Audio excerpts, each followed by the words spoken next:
Good evening, ladies, gentlemen, boys, girls, aunts, uncles, cousins, and that one really weird guy who's the family friend that hugged you for a little bit too long as a child. You Welcome left to out the the first cats. episode of Mechanics of Starcraft. You Welcome left to out the the first cats. episode of Mechanics of Starcraft. You Welcome left to out the the first cats. episode of Mechanics of Starcraft.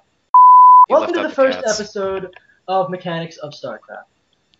We have Vesuvius, Howdy, howdy. Maricuga, and we're moving Gentlemen. on before you can say anything. The Toninator, Hey there. and Zappy. Here. So today we are going to discuss the differences between the High Templar and Dark Templar in terms of technology. Obviously, we already know the one difference. They're two fucking different things. Herp derp. It's important to note here that the reason we're doing this first is because in any discussion of future Protoss technologies, it'll be important to note the difference in that various things will draw from specifically Dark Templar technological developments or High Templar or some sort of combination. So when we're discussing the development and how the Protoss came about, acquiring these technologies, we will reference back to this episode.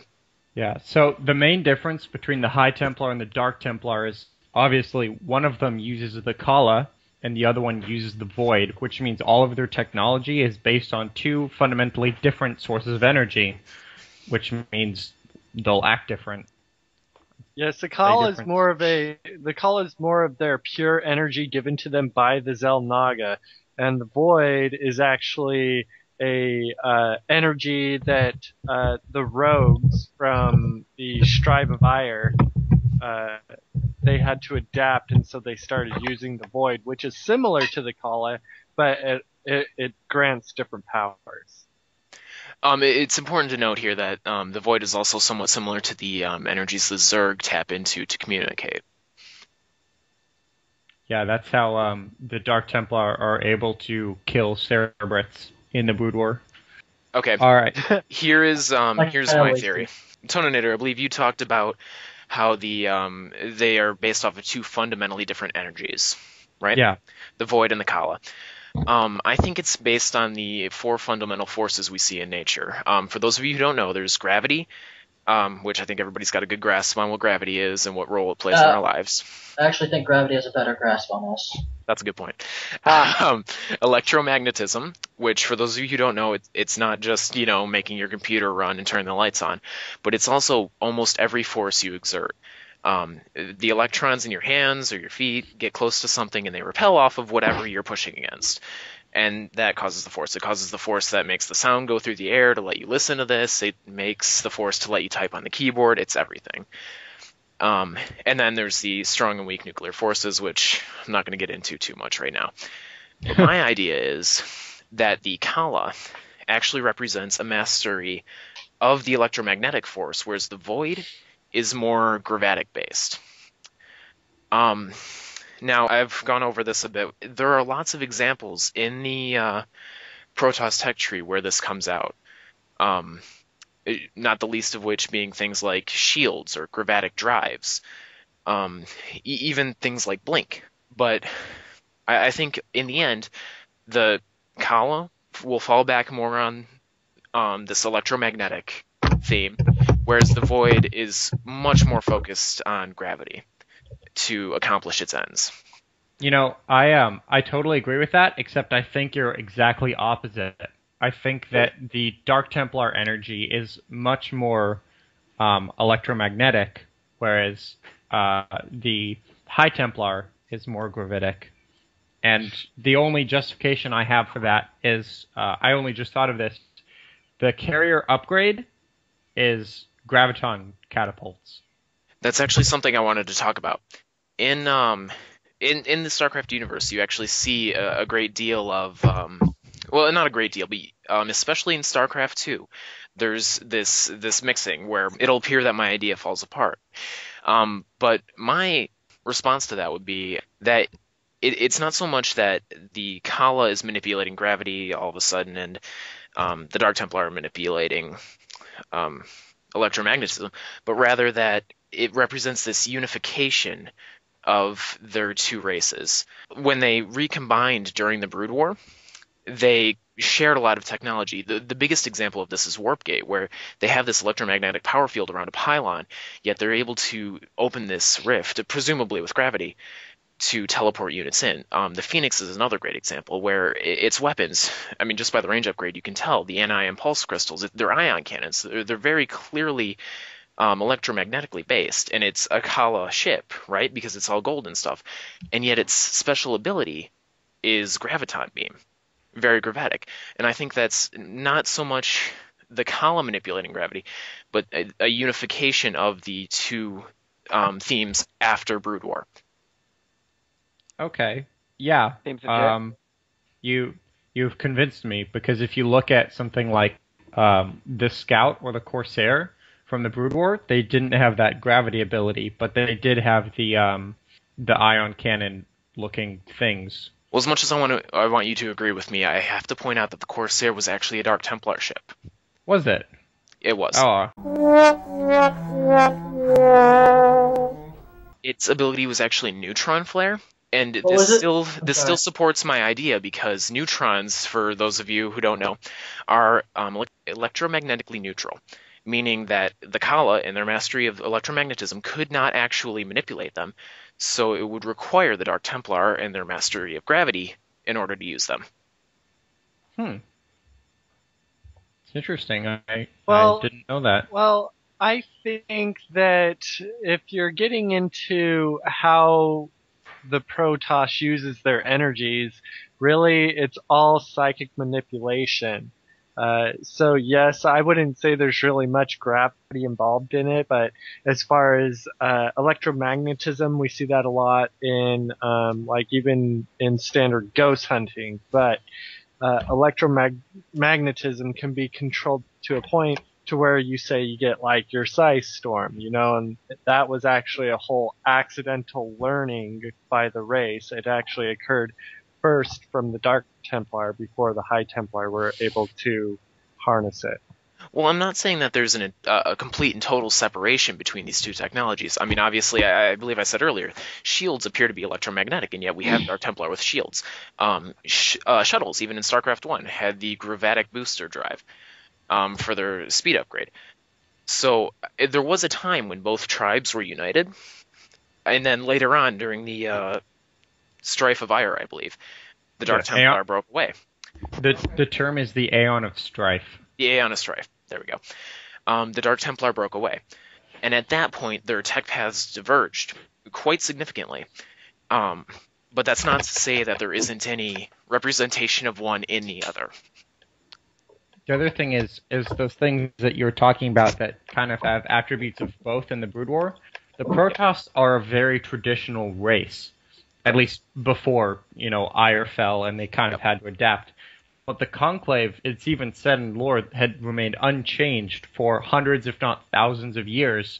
So it's entirely possible that those technologies that have attributes of High and Dark Templar were from before the Aeon of Strife, which That's is a very why good point. they have influences of both. That's a very good point, because I believe the Conclave was what was responsible during the Aeon of Strife for kicking out the Dark Templar. Yeah, it was the Conclave's order to Adun to exterminate the Dark Templar.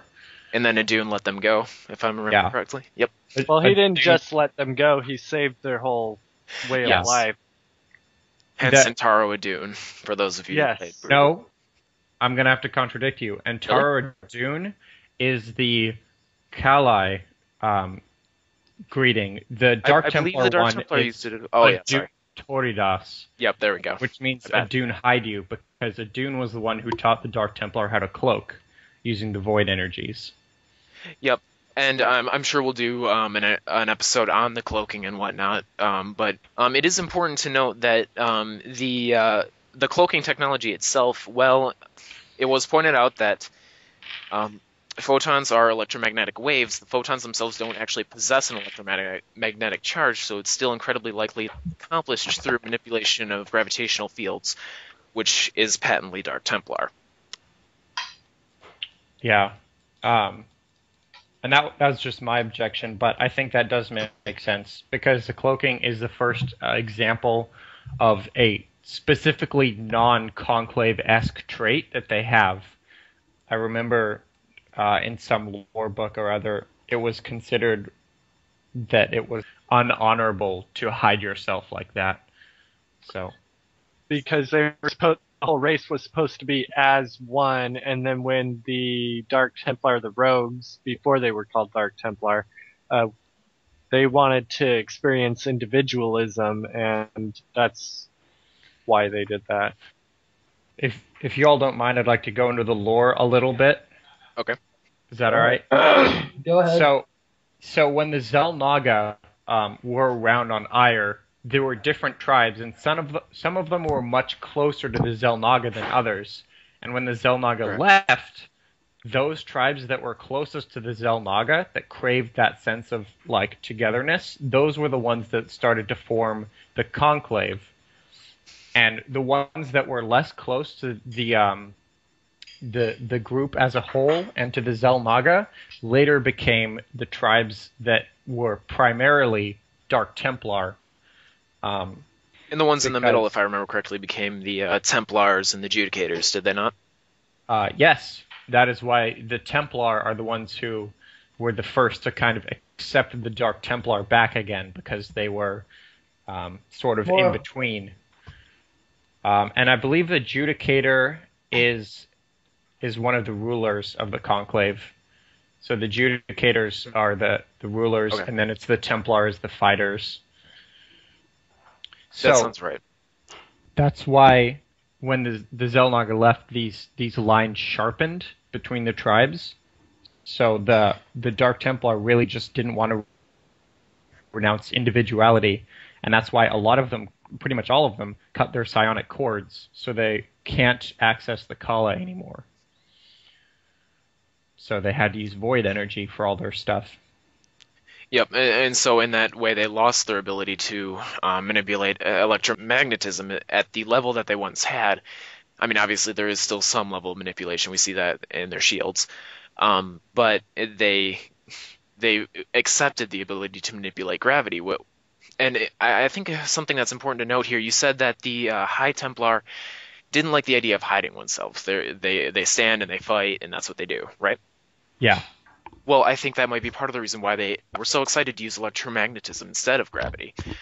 Electromagnetism is ridiculously more powerful than gravity. It's something like 10 times 10 to the 18th, if I remember correctly, more powerful than gravity. So they were more likely to go that route because they wanted to have that brute force available to them. They wanted to be able to beat things down. Whereas the Dark Templar were okay with accepting the gravity instead. And it's greater versatility as opposed to superior firepower. Yeah, which is why, again, if you have a Zealot versus a Dark Templar, the Dark Templar is cloaked and sneaky, but a Zealot is more powerful in certain circumstances. Obviously, cloaked units are always pretty good. Yeah, actually, that's something I kind of want to highlight real quickly. I mean, I'm sure we'll have episodes going over this in more detail, but let's. I mean, the Zealot and the Dark Templar have very similar weapons. You've got the Psyblade versus the Warp Blade, but they do massively different damage. And I had a friend ask me why this was a couple of days ago, and I think the answer is this: the Psyblade appears to be, according to my theory, would be some sort of electromagnetically contained plasma. As opposed to the Dark Templar's Warp Blade, which could be, it could have a gravitic warp, bending a laser around a certain point. So, in theory, the gravitic laser should have a significantly higher firepower than the plasma contained within the Zealot. And that's not even counting if there is such a strong gravity field around the Dark Templar weapon, just what that would do to any sort of living thing that it went through. I'm sure that would just collapse things. Well, initially, the Dark Templar weapon is the exact same thing as the Zealot weapon. It's just enhanced a little bit, that's all. Well, and I would argue that changed during their time of separation. They're not just going to call it Psyblades versus Warp Blades for the hell of it. I think there's a reason behind that. Yeah. But let's get back on topic. Is there any other major differences that we want to point out between the High Templar and the Nerazim or the Dark Templar in terms of technology? Well, the High Templars seem to be more all about blasting crap out of the sky with their minds, while the Dark Templars seem more about actually getting up in the face of their enemies and, well, hitting them without being seen. Yeah. That's true. The Dark Templar use a lot more human war tactics than the, or I suppose a lot more modern war tactics, whereas Guerrilla war tactics. Yeah, the High Templar are a lot like, if you imagine the typical British army at the time of the Revolutionary War, they march in straight lines and they just overwhelm with sheer firepower. And then it's a picture of like 15 Colossus fire. Yeah. So imagine that versus, and even let's take the Dragoon versus the Stalker. The Dragoon does 20 damage a shot. Oh yeah, no really hard. Right, whereas the Stalker is a lot more maneuverable. It can learn Blink. It does less damage, but DPS it's is fast. significantly lower. Yeah, and also it knows how to move up and down a fucking ramp. Yeah, that's good. Well, that was just the fact that it was a 1998 game. I'm sure if we had a Dragoon today and a Stalker today, we told them go walk up that handicap ramp. Neither of them would actually run into anything. I think they'd both be able to do it. Yeah. I want to talk a little bit about this. I have to disagree with that. I would actually think the Stalker would just blink up there and say, fuck y'all. Well, he doesn't have vision in the high ground. Without cheating. There's no vision in the high ground. He can't blink up there. Well, I want to talk about these themes a little bit, because the Archons, the respective Archons, the main Archon and then the Dark Archon, for those of you who remember Brood War, they appear to be the pinnacle of their race. You look at the Archon, and it's just this, it's big, it's tanky, and it blasts things. That's what it does. And that's kind of what the High Templar do. They sit there and they blast things. Whereas the Dark Archon has Maelstrom, Feedback, and Mind Control. 3 abilities that none of them are intended to kill the enemy units, but they all severely cripple an army. Yeah. That's true. Yeah, well, that's kind of what the whole purpose of the newer High Templar with the Psystorm. They don't actually cast an electrical storm. It's a storm that scrambles the minds and brains of everyone around. And so initially they're making the heads explode of their enemies with their Psystorm. Which is... It is a physical storm. Yes, but it's not electrical like it appears. But it's not the electric. It's not the lightning storm that everyone thinks it is. You're not getting electrocuted like you're in a chair or something. Correct. Well, you could. Yeah.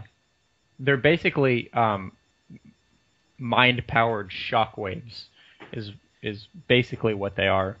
And what that could be is just the massive electromagnetic waves interfering with the brain waves of the intended target. I'm not sure exactly how that works on mechanical things, but... well, by the looks of it, it doesn't work as well. Yeah, I mean, that's true. Mechanical things have a much higher tolerance. Yeah, they have a shell around them, so it has to, penetrate through more stuff to get to its intended target. Well, that, and I'd bet a lot of the vehicles themselves act as Faraday cages. For those of you who don't know, a Faraday cage is where you are completely surrounded by some sort of metal, and if that metal gets any sort of electric current in it, the overall charge inside will always remain 0. Which means if you're inside of it, it'll just go right around you. Oh, that's interesting. I like that. Yep, there are videos on YouTube of people being shocked by a Tesla coil or something. Their hair sticks up all crazy, and then they put them inside of a chicken wire fence or a chicken wire cage, right? And they hit the Tesla coil against the cage, and nothing happens to the person inside. So, I mean, if it wants to go look that up, it was funny to me, but I'm a nerd, so. All right. Someone had a point? I believe it was Vesuvius. Oh, okay. Yeah, so since the Brood Wars, when the Dark Templar and the High Templar came back in contact with each other and they started making communication again, they were able to redevelop the skill to merge as a whole unit again instead of being 2 separate races. So we can now see an Archon come out of both a Dark Templar and a High Templar. Yep, and I think that might be due to simply because the Dark Archon, because it was such an ancient creation of the Dark Templar, was still very Khala based. If you notice, it's very shield heavy. Actually, I'm sure when we do a Dark Archon episode, which will happen at some point, the abilities, to me at least, seemed fairly electromagnetic. in their fashioning. So I think when the reunification happened, there wasn't too big of a switch, and they just kind of determined that regular Archons were better. That's my theory, at least. Well, what I think it is Dark Archons are actually more powerful than Archons. And the thing is that's bad because the Archon works by emitting energy, and when it runs out of energy, it burns out. Which means Dark Archons burn out way faster than regular Archons. So as far as sustainability with small numbers of Protoss, you always want Archons over Dark Archons. That's an excellent point. If I remember correctly, they made a Dark Archon out of like 7 Dark Templar, and even that didn't last too long, I don't think. No, that's actually wrong. Oh, really? Ulrazaj is the only Dark Archon still in existence, and he's made out of 7 Dark Templar, and he's still alive. Is he really? Okay, see, I missed that part. Yeah, the reason fine. that Archons don't last long is just because they're basically burning ball of fire and energy. And that's it. It's kind of like a star. I mean, they were not... Essentially, minus the giant explosions that some of them do. Like a star, yes. If I could get my Archons to collapse in a black hole, that would be... all your Archons die and then they vortex? If an infinite Archon toilet loop? Come on. You know you all want that. That would be awesome. I play Zerg, so I don't want that. Flush. All right, Nader, I believe you had a point as well. Yeah, so the Psionic Storm is, used famously by the High Templar. Everyone has seen videos of people going, "Oh, the storms!" and entire arms melting. Storm. Money storms and whatnot. Yeah, much better than money fungals. There's no such thing as a money fungal, but back on topic. I'll go on a Zerg rant another time. So anyway, we'll have a potatoLiSK Zerg rant. So the reason High Templar are able to do that is because the support of the Khala enables them to control that much energy. And the reason I know that is because the hidden, before they were called Dark Templar, the rogues who didn't want to be part of the Khala again, were actually hidden by Adun. Adun was told to kill them, and then he went back to the Conclave and was like, I killed them all. But they're actually just hiding. And while they were trying to develop their psionic potential, they lost control, and Psystorms actually ravaged Ire.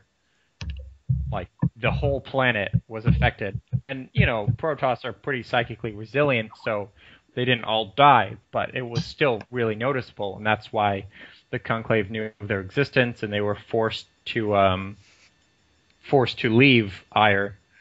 So I think I had a point from that, but I don't remember. Well, I mean, I think that's a major part of the reason why the Dark Templar switched much more so into trying to capture the gravatic energies as opposed to the electromagnetic energies of the Khala.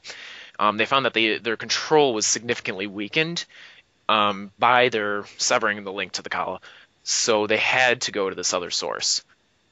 All right, so does anyone have any final thoughts? Well, it's interesting that the with the newly reunified Protoss race, they have a lot more High Templar characteristics than Dark Templar. If you just look at the units like the Colossus, that's really strong up front. Things like the Archon is not a spellcaster, it's just meant for zapping, the unified Archon. Well, I think on the surface it may appear that way, but when we end up going further into the discussion of these units, I think we'll find that a number of the Khala units actually have significant Dark Templar ties to them. I mentioned the Phoenix earlier, how its ability is Graviton Beam, and the ability itself is very Dark Templar in nature. I mean, it's about disabling a unit so that other units can attack it. It's not a Khala ability, and I think we'll find that to be more so the case as we dig into it. It may seem Khala dominated, but the Nerazim still have a significant presence. It's just not as obvious because they're Nerazim and they hide around. That's true. Yes. One more thing, there is such a thing as a Twilight Archon. Ooh, yes, the fun one. Oh, you mean the sparkly gay vampire one? which is Close. what? Not quite. The sparkly kinda wanna gay hit you for vampire this. Archon. It's a High Templar, The sparkly gay vampire and It's not the sparkly gay vampire one. one. All So- right, let's wrap this up. so it's not a High Templar and a Dark Templar. It's actually a High Templar and another High Templar who's cut off from the Khala. And I think that's So a interesting. fallen High Templar, essentially. Yeah. So- And I think it's interesting that if you cut a High Templar off from the Khala, they basically start acting like a Dark Templar. And So- again, I think that goes back to what I said earlier, where they find their ability to manipulate the electromagnetic energies to be significantly weakened, so they have to resort to being more like a Dark Templar and manipulating the chromatic energies.